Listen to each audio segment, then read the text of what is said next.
Hey, Tooth Engineers. I'm Robert, aka Dr. Rob. And it's your boy David, aka David.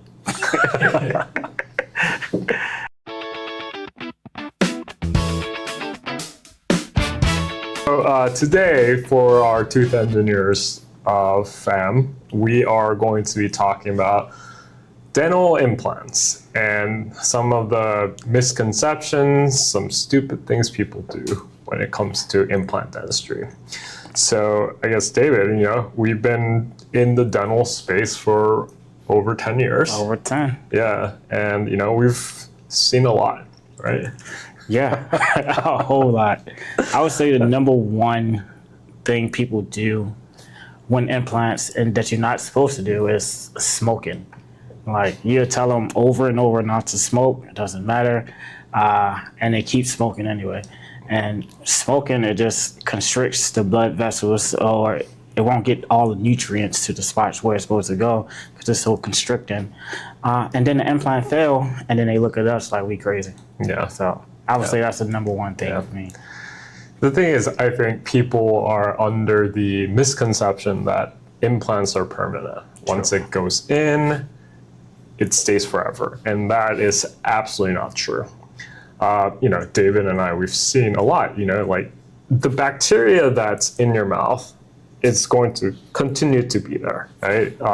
Some of you probably heard that the mouth is the filthiest place of your body. It is, it's filthy.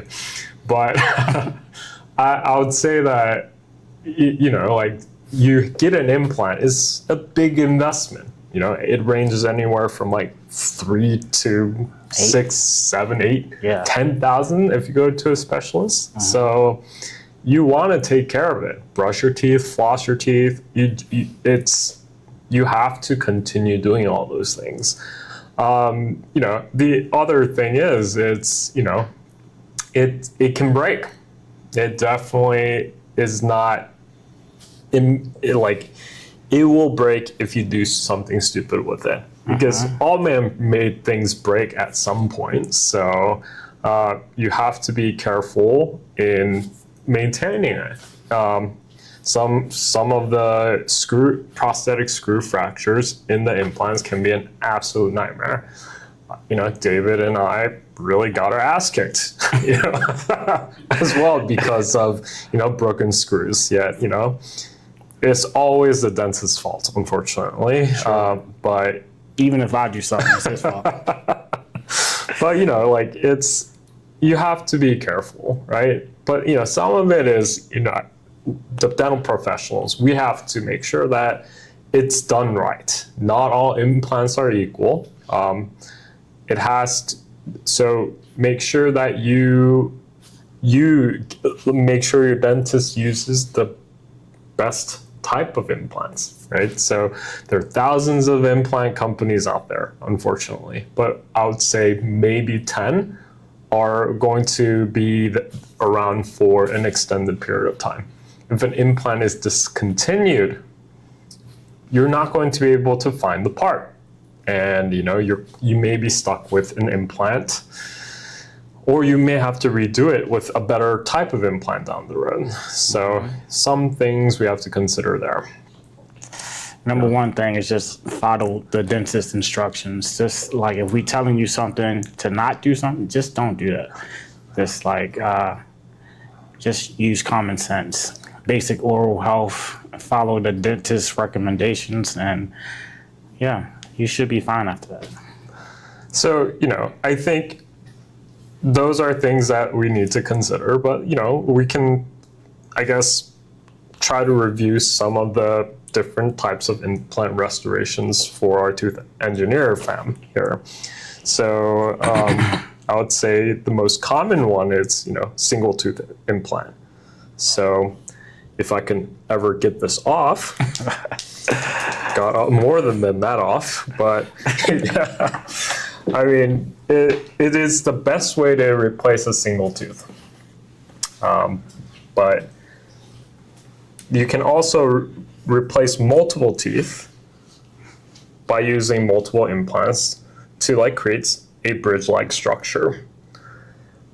But if you are looking for more comprehensive solutions, sometimes we have to either do a implant denture type of restoration here, where we add clips into your denture and help it snap in place.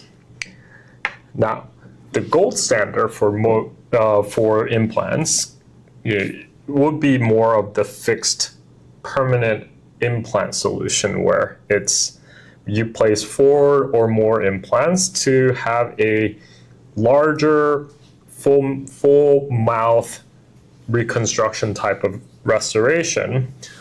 This particular one is called the all-in-4, where we're replacing 12 teeth in a person's mouth. And as of right now, this concept has been popularized for like 15 years, and is gaining traction because it's a pretty streamlined approach to getting you a full set of fixed teeth. And a good reason you want to go the implant route versus like doing like a bridge or something, a tooth bridge to replace. Anytime you miss a tooth or a tooth is taken out, the bone in that area will start to resorb. Put an implant in, the bone has something to grip to, attach to, and it'll keep the bone there. Notice 1,000% less resorption of the bone afterwards. So anytime you take a tooth out, you should get a graft or put an implant there to retain the bone that you have there. When you go like a denture route, over time your bone will resorb and you won't even be able to wear the denture anymore. So it's best to get something to retain the bone. So implants are always the way to go when replacing teeth. Yeah. But I think that's, a good overview of, dental implants and, the different types of dental restorations and what to do and not to do. And if you have any other specific questions about implant dentistry, just, leave it in the comment below and we'll try to answer some of these questions for you next time. But until then, it's been Dr. Rob. David. See you guys next time.